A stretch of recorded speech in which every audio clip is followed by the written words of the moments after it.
You're listening to the Men in Blazers Media Network, Suboptimal Radio. And they are the world champions again. 1991, 1999, 2015, and now 2019. For the fourth time, the United States of America are crowned champions of the world.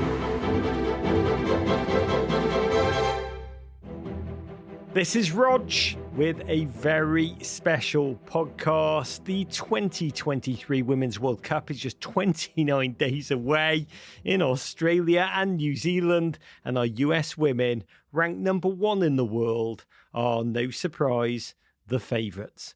They'll take the field hell-bent on defending their title, which would make them go back to back to back for the first time in the tournament's history.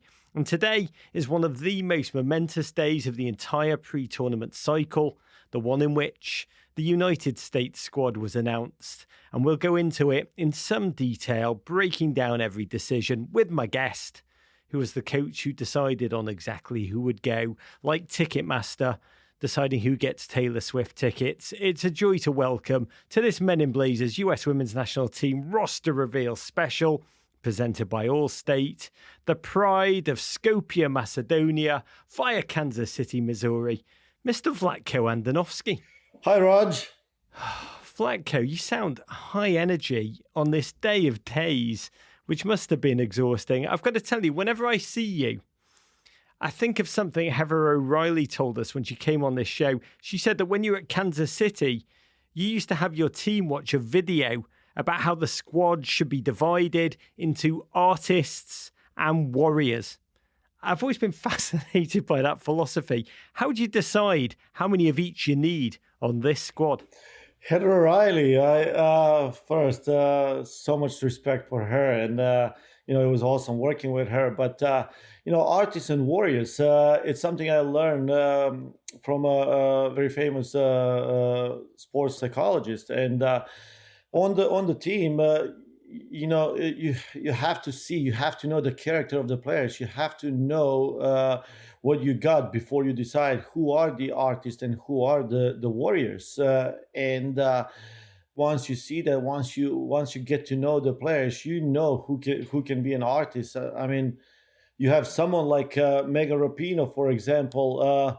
She's a true artist, right? And you don't try to make her a warrior, but in the same time, the team accepts her the way she is and who she is, and that's what brings the best of Megan Rapinoe. She accepts the role, she embraces the role, and provides. When I say the word warrior, Vlatko, who first comes to mind? True warrior. Becky Sauerbrunn, unfortunately, she's not going to be with us this World Cup, but she is a true warrior. In every sense of and the meaning of the word. She puts the team first, will do whatever it takes for the team to be successful. But now, you look at that. You look at the team. Look at the character of the players that we have on the team. Julie ERTZ. Julie ERTZ, she is a warrior. She is absolutely warrior in like every aspect of the game. It's absolute pleasure having her on the team. We will talk more about both Becky and Julie ERTZ in a moment.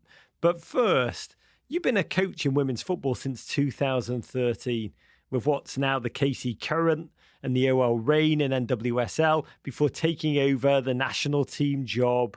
And you were on the brink of your first World Cup as a manager. Today is the day everything starts to get very, very, very real. Squad's announced. As you do that, can you describe your emotions inside, how you feel? Is it excitement? Let's do this.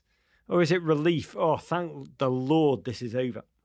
Literally, personally myself, but I also know that the staff feels like we want this to start tomorrow. Like literally, we want to go. Let's get on the field. Let's get it going. Okay, let's make it happen. It's a 4 years of making every day, every game, every training for this moment. And now the countdown is like, you can feel it inside, you can feel it around you. So There might have been moments when we felt relief. Might have been moments when we felt like, stressful or pressure. Now it's excitement. Now it's go time.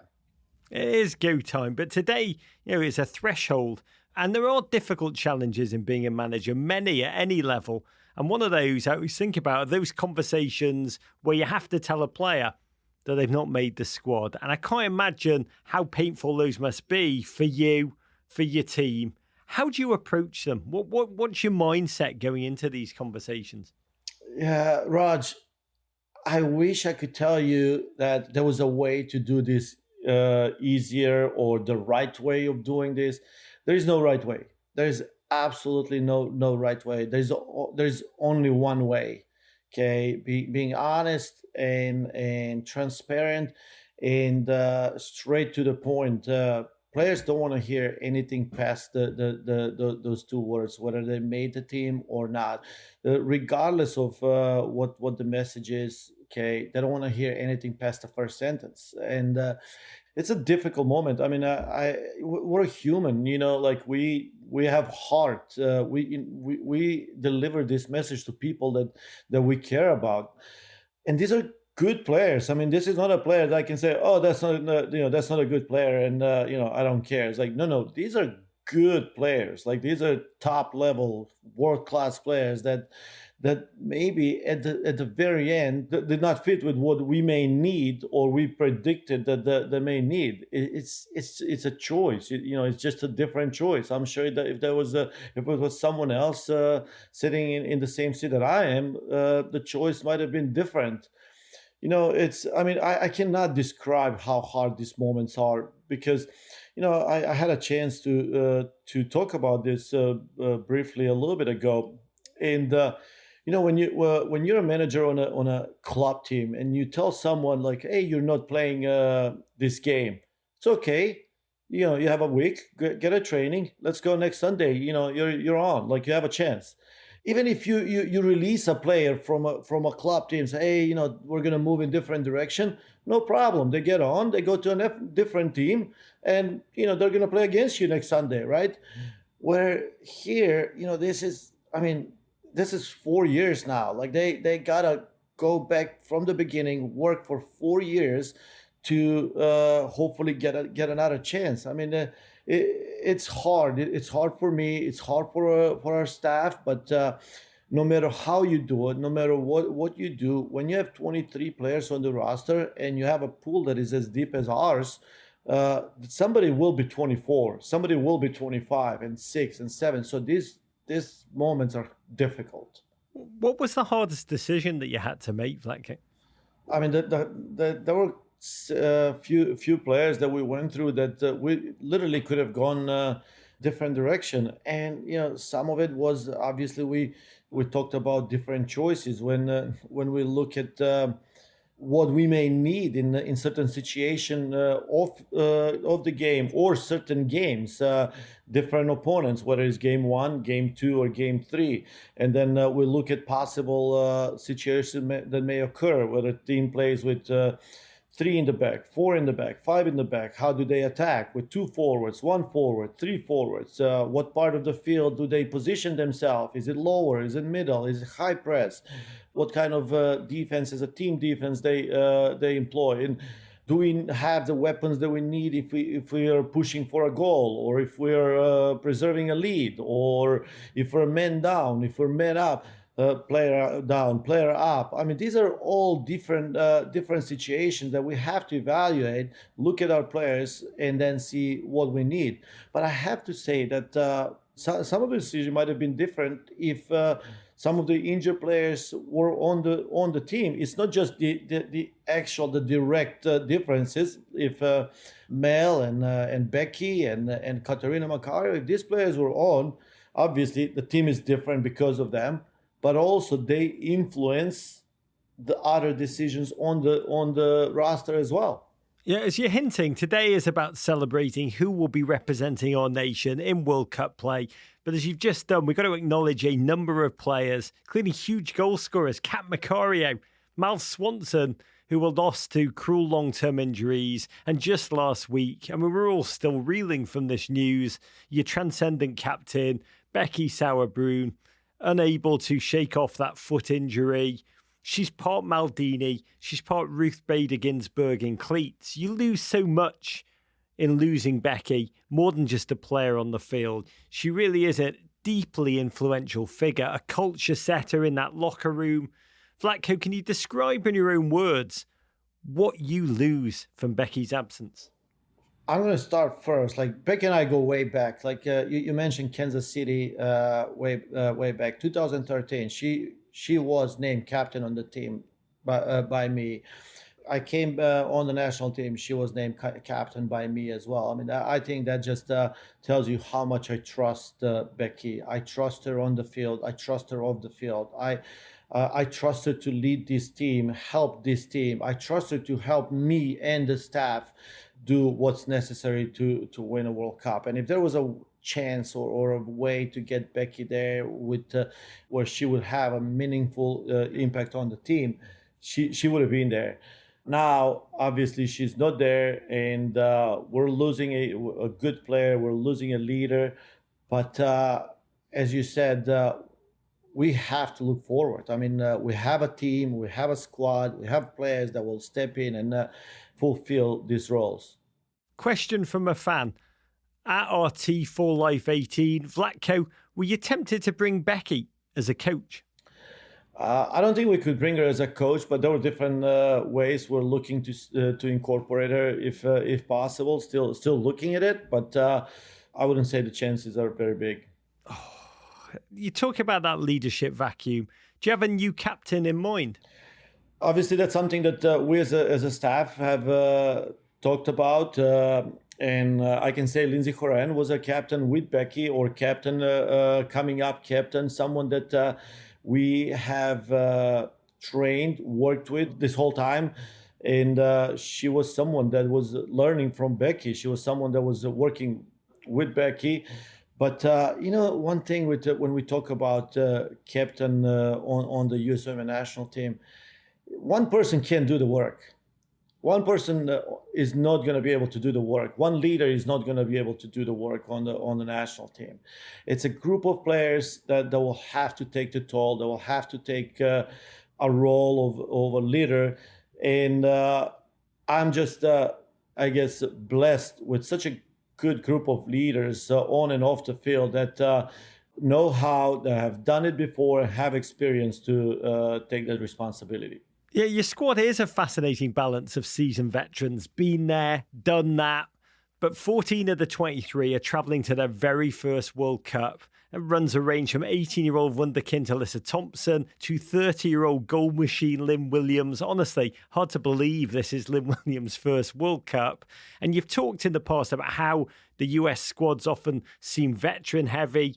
You've tilted that the other way, and then some. 25-year-old SAVANNAH DEMELO, the pride of Bellflower, California. She's never even been capped. But I look at this squad and see at its beating heart the centrality of Alex Morgan and Megan Rapinoe. 305 caps between them, fourth World Cup for both. You know, they bring their football. But you've talked in the past, well, particularly Rapinoe, about how she's almost a quasi-assistant coach. You've talked about how at times you can see the players hear her voice, and her responsibility is to help them be the best version of themselves, passing on what you've called the nasty mentality, nasty in a good way, passed on generation to generation. Can you describe the role that Alex and Megan Rapinoe in particular play off the field? You know, you said that nasty mentality, and that's what they bring. You know, you look at it like they're winners.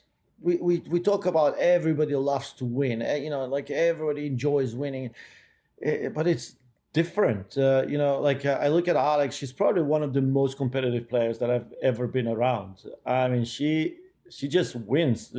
You know, I wouldn't play anything against her. Like the competitive spirit just kicks in right away.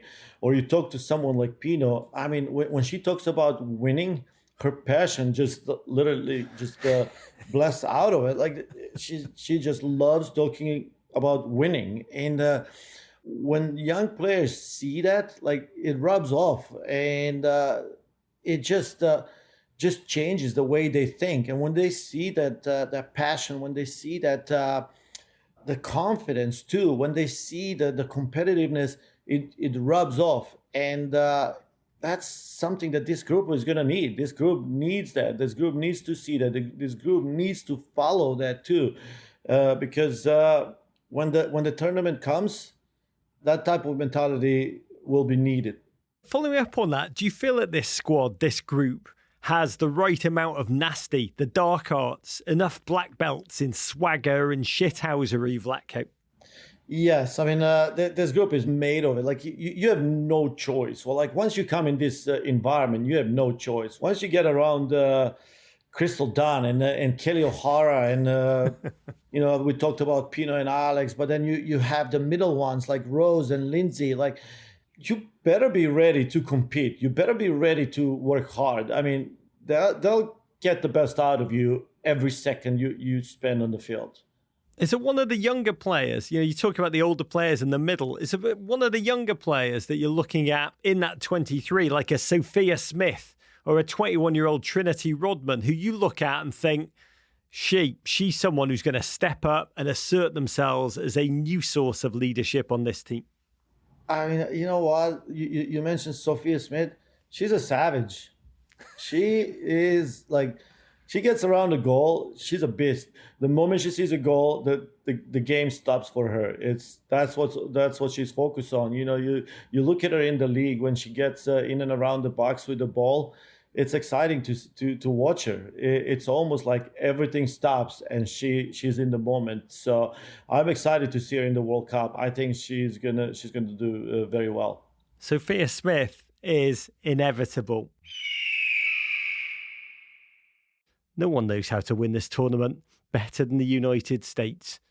But you're taking one of the rawest teams we've ever taken to the big dance. More than half of the roster will be World Cup rookies. And I want to talk about a couple of the new faces, because there are so many new players that are fascinating, incredible human stories. But first, when Becky Sauerbrunn realised she wasn't going to make it, did it change your calculations at all? Were you tempted to call in more defensive cover like a Casey Kruger? Because it does seem to be the one area that we're short in, the backline. Yes, of course. Casey was always very, very close to it, and it should change the way we were thinking once Becky got injured, or we started exploring different ideas. But the players that we chose right now are the ones that we're very happy with, and we believe that we have everything covered, meaning we have the worst case scenario, the worst case scenario, and the worst case scenario. One of the players I'm most looking forward to watching, 23-year-old Naomi Girma. Just an incredible story. Former Stanford captain, daughter of Ethiopian immigrants. Story is humanly remarkable, now repelling all comers at the San Diego Wave. And she came on this show 2 weeks ago and told me that the first time she received a call up to the US youth national team, her mother thought it was all an elaborate kidnapping plot. So Lord only knows how her mum's reacting tonight. But Naomi is still so young. She'll be probably playing alongside the great Alana Cook, a power in her own right. But it's also her first World Cup. Mountains of pressure on Naomi, a young kid in the crucible of tournament play. You look at that and think, what do you say to them? The thing with Naomi first, I have to say that she is probably the closest one that I've seen to Becky Sauerbrunn. Just looking at Becky, 10, 15 years ago, how she has developed as a player, the way she sees the play, the way she sees the game, the way she reads the game. Naomi Girma is very similar to Becky Sauerbrunn. I think that Naomi is going to grow into an incredible player. I can see her captain this team at some point, and I think that she's going to prove that she's made for the big stage, and I'm genuinely excited to see her on the field in the World Cup. All I can say about her, or I can tell her, is just stay in the moment and enjoy it. There's just a cool to her play and the way she reads the games that genuinely everyone should aspire to tackle their own life with. But she's one of so many next generation potential US women's national team superstars. that could be unleashed. 21-year-old Trinity Rodman, Sophia Smith, who we've talked about, a legit superstar in her own right already, but really poised to break through nationally in the popular consciousness. US Soccer's Female Player of the Year, still just 22. But we've got to stop on ALYSSA Thompson. 18 years, 7 months, 14 days old today, the first teenager to represent our nation in a Women's World Cup squad since 1995. Just 3 caps to her name. She's just out of high school, Vlatko. What do you see when you look at her, and what do you hope she'll add to this squad on the field? First, every time I think about ALYSSA Thompson, brings a smile to my face. When you look 9 months back, what her life was like, and when you look at now, what her life is like. I mean, it's like two different people, like two different players, two different personalities, right? But it's exciting to think how everything transpired, but also very thankful for the staff that is around me and the way they've helped me instrument this whole process for ALYSSA. We followed ALYSSA for a long time. She was with the U20 World Cup. I was there. She wasn't aware that I was there. She was not supposed to be aware that I was there watching. She was with our U23s, and we watched and analyzed those games for her. And then she gets a call up in probably one of the most intimidating environments that we've ever been as a team in the last 4 years. That was the Wembley Stadium, full stadium, almost 80,000 people there. And it's not that she gets a call up, she gets to step on the field for the last 10, 15 minutes. So all of that was part of the process for ALYSSA, because for us, we felt like there is a chance for her to be at the World Cup. And we may not have enough time or opportunities to prepare her for the World Cup. So we knew that she's going to get on the field at Wembley Stadium. We were convinced in that. We didn't know how much and in what role, but we were convinced in that. I remember going into the game and talking to the staff, and I said, please make sure that nobody talks to her anything about the game. Like, it's not about the game for her. For her, it's about getting on the field. Like, she can't do anything wrong today. Like, if she gets on and just shows that she belongs on the field, it doesn't matter how well she does. Okay, we are winners, and I believe that was a good step forward for us. Like, we won big at that moment. We won big by developing or starting the development of a big player, and from there on, obviously, we saw what everything happened. ALYSSA Thompson has already achieved in her 18 years more in her life than I will in my entire span. It is incredibly sobering. It's a marvel to watch. She and the rest of the squad will play their first game July 22nd against Vietnam in Auckland, New Zealand, 9 p.m. Eastern Time on July the 21st in this nation. That'll be followed by the team's biggest game since the last World Cup rematch against the losing finalists in 2019, the Netherlands. Stakes are high. An easier knockout round run probably awaits the winner. Vlatko, I'm sure you're knee-deep in the tactics with your team already, but what is the biggest thing right now you've got this out of the way, keeping you up at night? I mean, right now, obviously, is the group stage, just preparing for the group stage. Our goal is to win the group. We know how important it is. We know how important it is to do well in the group stage and to get a momentum before the knockout. I can't imagine what you're living, what you're experiencing right now.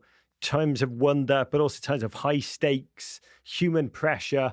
You were at the World Cup, the Men's World Cup. You saw that up close as part of the American staff. But in general, is there a piece of advice anyone's given you, a mentor, a fellow coach, another coach who's already been through a Women's World Cup already, that you've come to truly appreciate these last couple of weeks in a new way, that you're like, oh my Lord, this truth has really expressed itself to me, and that you intend to live out down under? Obviously, I had a chance to talk to a lot of coaches, a lot of people that have been it, they've lived it, they've gone through it. and even people that don't, just looking from the outside. But some of the best advice that I've got, which is crazy, is soak it in. Okay, soak everything in and find a moment to enjoy it. Just enjoy the moment. You and I are both new citizens of the United States of America. You immigrated to the US in 2000. You've made this country your home. You became a citizen in 2015. Coaching at a World Cup is an incredible professional achievement, regardless of which team you're leading. But can you put into words how much it means for you, not just professionally, but also personally, to be about to lead this nation out, the United States of America, into World Cup play, your adopted homeland? I don't think there are words that can explain. Just now, starting to answer the question, I get goosebumps, and it's a different feeling. Like I don't know how to explain that. This is a country that I live now. This is my country now. My kids are born here. They're Americans. I want to do it right, obviously, for the players, for the team, but I want to do it right for this country. Like I know how much it means for this country to be the best. I know how much it means for this country to be on top, to be trendsetters, to lead the world. And if I can have anything to do in any area, or I can help in any area, I would absolutely do whatever it takes. Vlatko, to you, to your family, to your team, thank you. Thank you very much, Raj. Always pleasure talking to you. Courage. And how do you follow that? With the instant reaction of someone who's been there before and then some. A great friend of this show, 4-time World Cup veteran, 2-time champion. Oh, it's a joy to welcome back a box-to-box midfielder who won more than 270 US women's national team caps, scored 45 goals, has become a truly phenomenal broadcaster, the recipient of a Golden Blazer, live from Berlin, Germany. Julie Foudy, what are you doing there? Are you on holiday with Jurgen Klinsmann? Yes. I am here covering the Special Olympics World Games. And they had the opening ceremonies in Olympic Stadium, Berlin, as in the Olympic Stadium from 1936 that Jesse Owens won his 4 gold medals in.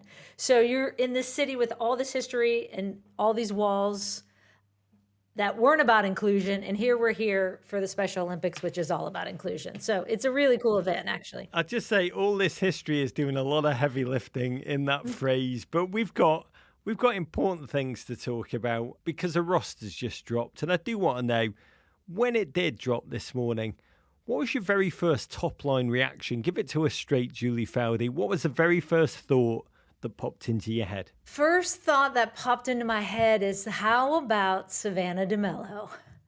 0 caps, Shannon Box. I was on the roster in 2003 when, same story, right? Shannon Box is having a tremendous season in the WUSA back in the day, the first iteration of this Women's Pro League.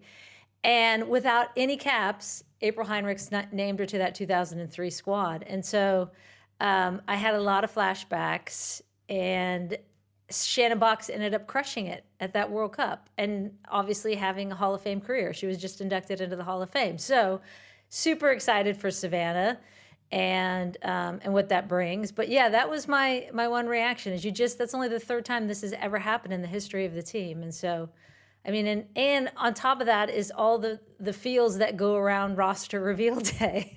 It's a lot of emotion. Those that don't make it, those who make it. And so I'm super happy for those who made it, and I feel for those that were just on the bubble and so close. Who's the one player, when you mention that, those who don't make it, who's not on the roster, that when you looked at that 23, you're like, whoa, wow, the US could have done with her? Mal Swanson. But that wasn't by her doing, her own doing. So, obviously that's a huge loss. Losing Becky's a huge loss. In terms of who didn't make it, who was on the bubble that was available, I would say probably Ashley Hatch, to me. back in the day, if you had asked me, this is the crazy thing about this roster. I mean, if you had asked me a year ago, I maybe would have got 2/3 of it right. If you asked it to me 4 months ago, I maybe would have got 2/3 of it right. If you asked it to me a month ago, I still would only got 2/3 of it right. I mean, it has been constantly changing and evolving, and there, as we know, are so many injuries. So Taylor Korniak was another one that I thought, who had size and could come in at the end of a game with set pieces. You needed to get a goal or you needed to defend a goal on set pieces at 6'1", but she's been injured, as we know. But really the player who seems most on form is Ashley Hatch. She's been scoring goals for Washington Spirit. Aikra, what do you imagine she's feeling tonight? Oh, I'm sure she's devastated. She's playing well and scoring goals and helping her team. And so I think she probably thought she had a really good shot of making it without really another natural 9 after Alex Morgan. I mean, I know all those players have played through the 9, but Hatch was the most logical 9 after Morgan, I thought. You mentioned the 9 and the attacking options, and you also mentioned Mal Swanson, who will be so sorely missed. We still do have a plethora of attacking, versatile options. Sophia Smith, Trinity Rodman, Lynn Williams, ALYSSA Thompson. What a story. Megan Rapinoe, and of course Alex Morgan. If you were filling out the team sheet, Julie, who are you choosing to start?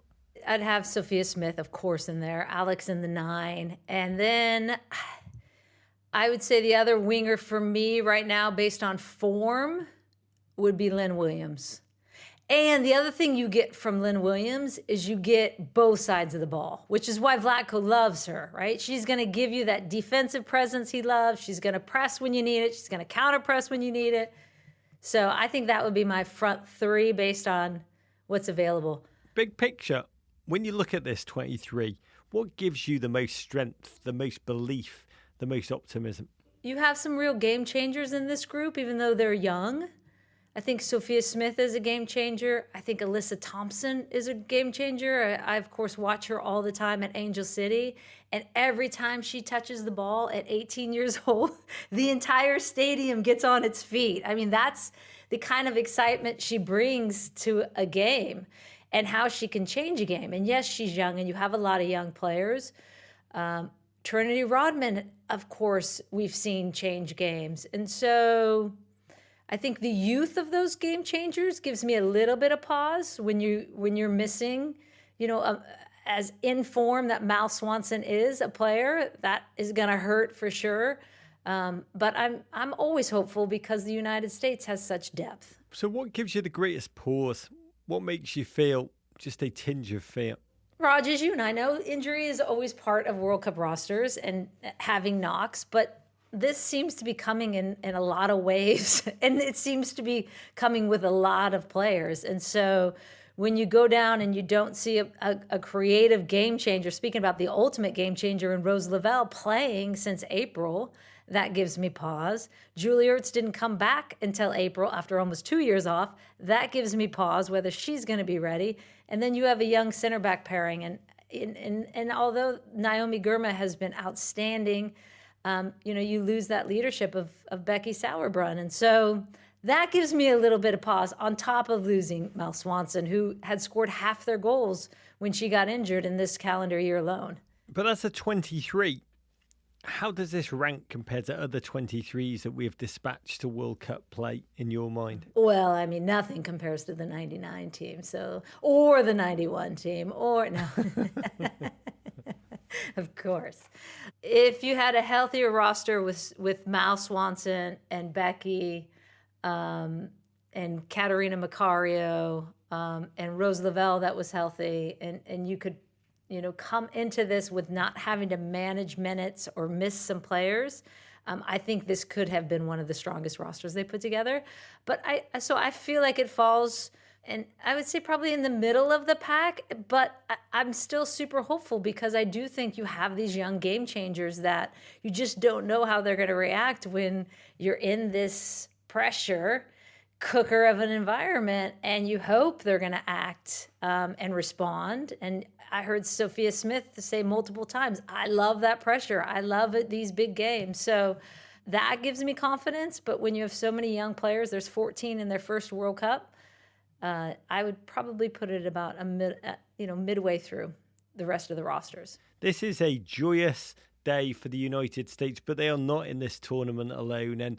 And we do need to touch upon the fact that this is going to be the single most competitive Women's World Cup of all time. So many dangerous teams outside of the United States. Julie, which teams do you see as the greatest threat to the crown? Germany, England, all the European teams, Spain, France. I mean, covering those Euros last summer, Raj, and watching England, I know that they're not at full strength either. They've lost some players as well. And you've got a Spain team, though, that even when the U.S. played them, their air quotes B team, because obviously you've had so many players who were trying to fight for better treatment by their federation, and the federation said, fine, you don't need to play. And so they had to replace those 15 first-teamers and still beat the United States 2-0. So it's a good team, as we know. I mean, Spain, we get by barely in the last few World Cups. And so Germany and Spain are my top two. Is there one player you're most looking forward, non-American player, to watching in World Cup play? Probably Lena Oberdorf, who plays for Germany, sits in the six. Young player that she reminds me of a young ERTZ. She just chews people up. But then on top of it, she's sliding in, she's tackling, she's playing, she's playmaking, she's getting forward. I mean, talk about a box to box. So she's a really fun player to watch. Oh, Shannon Box to Shannon Box. It's time, Julie. Can we get a prediction? Spoiler alert. Tell us how this is all going to play out. Do we go back to back to back? My prediction is I can't say it. I just can't. I can't do it. I can't do it. I can't come out of me. You can't not now. Julie, we've come too say far to turn around now. But I'm not taking the United States, as much as that kills me. I'm going to take Germany in this one. Julie Foudy. Raj, look of astonished disappointment on his face. How long have you been in Germany? Maybe it's just rubbing off on me. I'm worried about I'm just worried about your verse consumption and how it's addled you. What has happened to you?